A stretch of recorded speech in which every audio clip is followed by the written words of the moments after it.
दरम्यान 1 जानेवारी 2026 पासून अनेक महत्त्वाचे नियम लागू होणार आहेत। 1 जानेवारी 2026 पासून बँकिंग, वेतन, सोशल मीडिया, इंधन दर आणि सरकारी योजनांमध्ये मोठे बदल होण्याची शक्यता आहे।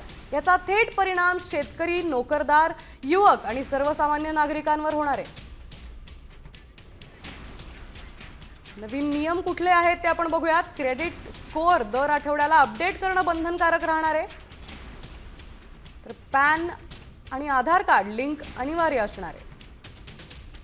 गेमिंग व्यवहारांवर 2% शुल्क आकारलं जाणार आहे। थर्ड पार्टी ॲप्सवर 5,000वरील व्यवहारांवर 1% शुल्क आकारलं जाणार आहे। नवीन ITR फॉर्म येण्याची ही शक्यता वर्तवण्यात येते। तर इंधन दरात आता बदल होणार का याकडेही सगळ्यांचं लक्ष लागलंय। महागाई भत्ता वाढण्याची शक्यता आहे। PM किसानसाठी युनिक ID करणं बंधनकारक असणार आहे। पीक विम्यात वन्य प्राणी नुकसान भरपाई मिळणार आहे।